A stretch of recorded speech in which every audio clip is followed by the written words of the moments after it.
Caeau Fflandrys gan Michael Morpurgo, a da ni'n parhau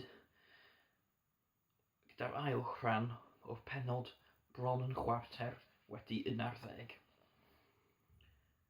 Yn gyntaf, bu farw graig y Cyrnol yn ei chader olwyn, felly doedd dim rhaid i ni ei gwthio hi'r llyn wedi'r cyfan. Tagodd hi ar sgonsen amser te, ac ar gwaethaf pawb naeth mam i geisio ei hachub, buodd hi farw. Cafodd angladd mawr y bu'n rhaid ni i gyd fynd iddo. Roedd ei harch yn sgleinio i gyd, a dolenni arian arni a llwyth o flodau. Dywedodd y ficer sut roedd pawb yn y plwyf yn meddwl y byd ohoni, a sut roedd hi wedi treulio'i bywyd yn gofalu am bawb ar yr ystad. Roedd hynny'n newyddion i ni gyd. Wedi hynny, a gofon o lawr yr eglwys a'i gollwng hi gladdgell y teulu, tra oeddem ni gyd yn canu o fryniau Caer Salem. Ac roeddwn ni'n meddwl y byddai'n well gen i fod yn arch syml tata, wedi fy nghladdu y tu allan, lle mae'r haul yn tywynu a'r gwynt yn chwythu, yn hytrach nag mewn rhyw dwll tywyll gyda llond y lle o berthnasau marw. Bu rhaid i mam fynd â sam mawr allan yng nghanol yr emyn, achos dechreuodd ganu si so Jac y Do yn uchel unwaith eto a gwrthod bod yn dawel. Dangosodd mam gur braidd ei danedd, fel y bydd bleiddiaid yn ei wneud, a chrychu ei thawcen yn ddig. Wyddem ni ddim ar y pryd, ond cyn bo hir iawn, byddai hi'n diflannu bron yn gyfan gwbl o'n bywydau, gan fynd â'i dicter a'i bygythiadau i gyd gyda hi.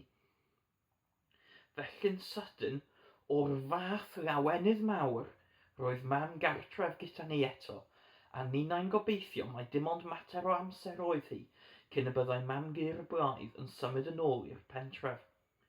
Doedd dim gwaith i mam ei wneud bellach yn y plas, dim graig fonheddig i fod yn forwyn iddi. Roedd hi gartref, ac o ddydd i ddydd, roedd hi'n depycach i'r hyn roedd hi cynt. Roedd hi a mam gur braidd yn dadrau nes bod y lle'n tasgu, gan fwyaf am sut roedd mam gur braidd yn trin sam mawr. Roedd mam yn dweud na fydda hi'n dioddef y peth mwyach a hithau gartref. Roedden ni'n gwrando ar bob gair ac yn mwynhau pob eiliad. Ond roedd un cysgod mawr dros yr holl lawenydd newydd yma. Gallan weld nad oedd gwaith gan mam ac nad oedd arian yn dod i mewn, felly roedd hi'n fain arno ni. Doedd dim arian yn y mwg ar y silff ben tân, a phob diwrnod roedd llai i'w fwyta ar y bwrdd. Am gyfnod dim ond tatws oedd gennym, ac roedd ni i gyd yn gwybod yn iawn y byddai'r Cyrnol yn ein hanfon o'r bwthyn yn hwyr neu'n hwyrach. Dim ond aros am y gnoc ar y drws roeddem ni. Yn y cyfamser, roeddem ni'n dechrau llwgu. Syniad wel oedd mynd i botsian, samwn, sewin, cwningod a cheirw hyd yn oed os oeddem ni'n lwcus, meddai. Roedd tata wedi bod yn potsian ychydig, felly roedd wel yn gwybod beth i'w wneud.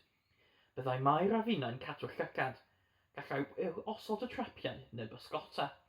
Felly, wrth iddi nosi, neu gyda'r wawr, bob tro gallem ni fynd i ffwrdd gyda'n gilydd, byddem ni'n mynd i botsian ar dir y Cyrnol. Yng nghoedwigoedd y Cyrnol neu yn afon y Cyrnol, lle roedd digon o sewin a digon o samwn. Allen ni ddim mynd â sam mawr gyda ni, achos gallai ddechrau canu unrhyw bryd a dangos i bawb lle roeddem ni. A byddai e'n dweud wrth mam hefyd. Roedd e'n dweud popeth wrth mam. Gawsom ni hwyl arni, byddwn ni'n dod nôl a llawer o gwningod, ambell sewin, ac unwaith samwn pedwar pwys ar 10. Felly roedd rhywbeth i'w fwyta gyda'r tatws nawr. Ddwedon ni ddim wrth mam mai ar dir y Cyrnol roedden ni wedi bod. Byddai hi ddim wedi bod yn fodlon o gwbl, ac yn sicr doedd ni ddim eisiau i mam gur braidd ddod i wybod, achos byddai hi'n sicr wedi mynd i ddweud wrth y Cyrnol yn syth. Fy ffrind y Cyrnol roedd hi'n ei alw. Roedd hi bob amser yn ei ganmol i'r cymylau, felly roedden ni'n gwybod bod yn rhaid i ni fod yn ofalus. Dywedon ni ein bod wedi daw y cwningod yn y berllan a'r pysgod o'r nant yn y pentref. Dim ond sewin bach oedd i'w dal yno, ond oedden nhw ddim yn gwybod hynny. Dywedodd Will wrthyn nhw fod y sewin wedi dod i fynd fyny'r nant i silio, fel roedden nhw'n gwneud wrth gwrs. Roedd Will yn un da yn ddweud celwydd, ac roedden nhw'n ei gredu. Diolch byth. Byddai Mae'r am unau'n cadw llygad traedd Will yn gosod y trapiau neu rhwydi. Efallai bod Lewis, beili'r cyfnol, yn hen, ond roedd e'n glyfar, ac roedden ni'n gwybod y byddai'n gollwng ei gi i ymosod arnom petai'n ein dal wrthi. Yn hwyr un noson, wrth eistedd ger y bont a Will yn brysur gyda'i rwydi lawr yr afon, cytiodd Mae'r yn llaw a'i dal yn dyn. Dwi ddim yn hoffi'r tywyllwch, si brydodd. Ddies i eriolwyd mor hapus. Pan ddaeth y cyfnol i'r tŷ y diwrnod canlynol, roedden ni'n meddwl bod hynny naill ai oherwydd bod rhywun wedi dod i wybod, neu achos ei fod yn mynd i'n taflu ni o'r bwthyn. Ond nid dyna'r rheswm. Roedd mam gur blaidd fel petai'n ei ddisgwyl, ac roedd hynny'n rhyfedd. Aeth at y drws a'i wahodd i mewn. Nodiodd ar mam a gwgu arnom ni. A neidiodd mam gur blaidd ar i ni fynd allan wrth iddi ofyn i'r cyfnol eistedd. Gwnaethon ni ein gorau i glustfeinio, ond oedd Sam mawr ddim yn dda am gadw'n dawel, felly roedd yn rhaid i ni aros tan y nes ymlaen i glywed y gweithaf. Fel y digwyddodd hi, nid y gweithaf oedd y gweithaf o gwbl, ond y gorau. Ar ôl i'r cyfnol fynd, gawodd mam gur blaidd ni i mewn. Gallwn weld ei bod hi'n llawn ohono hun wedi ymchwyddo i gyd. Fe gaiff eich mam egluro, cyhoeddodd yn falch, a gwisgo'i boned. Mae'n rhaid i mi fynd i'r plas ar unwaith, mae gwaith gyda fi i'w wneud. Arhosodd mam tan iddi fynd ac allai hi ddim peidio a gwenu wrth iddi ddweud wrthym. Wel, dechreuodd, rydych chi'n gwybod bod eich hen fodreb yn arfer cadw tŷ yn y plas beth amser yn ôl. Ac wedyn fe gafodd hi ei thaflu allan gan gwraig y cyrnol, meddai Will. Fe gollodd hi ei swydd do, meddai mam. Wel, gan fod gwraig y cyrnol wedi marw nawr, mae'n debyg fod y cyrnol eisiau iddi fynd nôl i fyw yno a chadw tŷ iddio unwaith eto. Fe fydd hi'n symud i'r plas cyn gynted a phosib. Wyddais i ddim hwre, ond roeddwn ni'n sicr yn teimlo fel gwneud hynny. Beth am y bwthyn, gofynnodd Will? Ydy'r hen foi'n mynd i'n taflu ni allan? Nac ydi cariad. Rydyn ni'n cael aros, atebodd mam. Fe ddywedodd y cyrnol fod ei wraig yn fy hoffi a'i bod wedi gwneud iddo addo i ofalu amdanaf petai rhywbeth yn digwydd iddi. Felly mae'n cadw i addewid. Dwedwch chi beth bynnag fynnwch chi am y cyrnol, mae'n ddyn sy'n cadw i air. Dwi wedi cytuno i wneud y golch i chi gyd iddo a'i waith gwnïo. Fe allai i ddod ar rhan fwyaf ohono adre. Felly fydd arian yn dod i mewn, fe ddawn ni i ben. Wel, ydych chi'n hapus? Rydyn ni'n cael aros. Wedyn dyma ni yn gweiddi hwre, a Sam mawr hefyd yn uwch na phawb. Felly cawson ni aros yn y bwthyn, a symudodd mam gur blaidd allan. Roeddwn ni wedi cael ein rhyddhau, ac roedd y byd yn ei le eto. Am ychydig o leiaf. Gan fod y ddau ohonyn nhw yn hŷn na mi, Mae'r 2 flynedd a Will 2 blynedd yn hŷn. Roedden nhw bob amser yn rhedeg yn gyflymach na fi.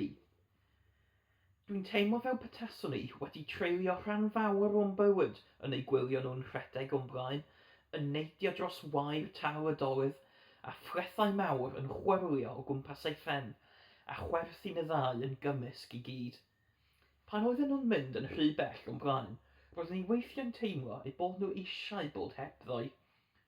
Byddwn ni'n swnio'n wedyn mwyn gadael iddyn nhw wybod fy mod i'n teimlo'n drist ac unig, a bydden nhw'n aros i mi ei dal nhw. Neu'n well fyth, byddai Mae'r weithiau'n rhedeg yn ôl a chydio yn fy llaw. Pan nad oeddwn ni'n potsian pysgod y cyrnol neu'n dwyn ei afalau, Roeddem ni'n mwynhau'r perygl yn fwy na dim, dwi'n credu. Byddem yn crwydro'n rhydd yng nghefn gwlad.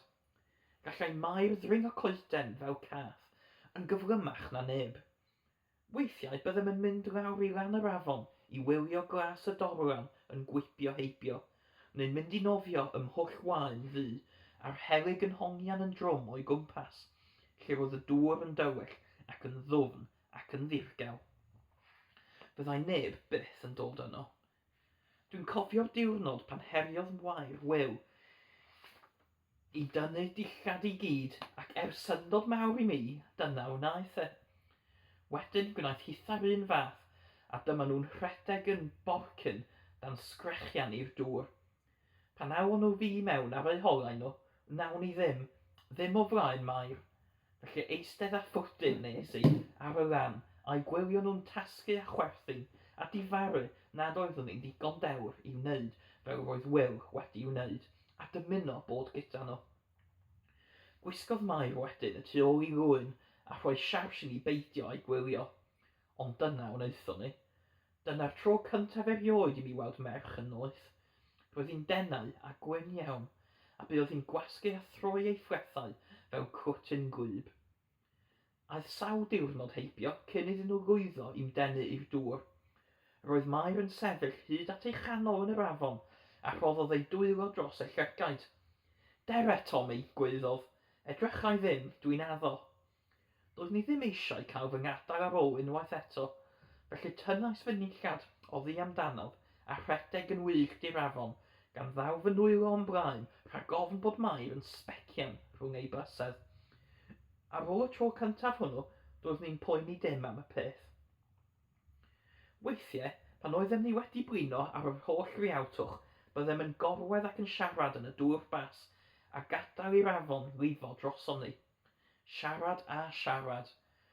Dywedodd Mae'r wrthym unwaith ei bod eisiau marw yn y fan ar lle, nad oedd hi eisiau i fore ddod, oherwydd allai ddim un y fore fod yn well na heddiw. O ni, meddai, gan godi ar ei heistedd yn yr afon a chasglu llond dwrn o gerig man. Dwi'n mynd i ddeud ein ffortiwn ni. Dwi wedi gweld y sipswn yn gwneud. Dyma hi'n sicro'r cerig man yng nghwpan ei ddwylo. Gan cael ei llygaid a gwasgaru'r cerig ar y lan fwtrwyd. Gan benlinio drostyn nhw, siaradodd yn ddifrifol ac araf, fel petai hi'n ei darllen nhw. Maen nhw'n dweud y byddwn ni gyda'n gilydd bob amser y tri ohonom ni, am byth. Maen nhw'n dweud, ond i ni aros gyda'n gilydd, y byddwn ni'n lwcus ac yn hapus, yn agwenodd arnom, a dyw'r cerig byth yn dweud celwydd, meddai. Felly allwch chi ddim cael gwared arnau. Am flwyddyn neu ddwy, gwireddwyd y proffwydoliaeth Mae'r, ond wedyn aeth Mae'r yn sâl. Doedd hi ddim yn yr ysgol un diwrnod. Y 2 mynd goch oedd arni, meddai Mr Morris, ac roedd hi'n wael iawn. Aeth Wil am unai i'w bwthyn y noson honno ar ôl te, a blodau pys per roedd mam wedi'i casglu iddi. Oherwydd mae persawr nhw'n felysach nag unrhyw flodyn arall, meddai hi. Gwyddem na fyddem ni'n cael mynd i'w gweld gan fod 2 mynd goch yn heintus iawn, ond oedd mam Mae'r ddim yn edrych yn falch o gwbl yn gweld ni. Roedd hi wastad yn edrych yn wel a sarig ei gwedd, ond y diwrnod hwnnw roedd hi'n flin a chrac hefyd. Cymerodd y blodau bron heb edrych arnynt, a dweud wrthym am beidio a galw yna eto. Yna daeth taid Mae'r i'r golwg o rywle, yn edrych yn arw ac aniben, a dywedodd wrthym am fynd ein bod ni'n tarfu ar gwsg Mae'r.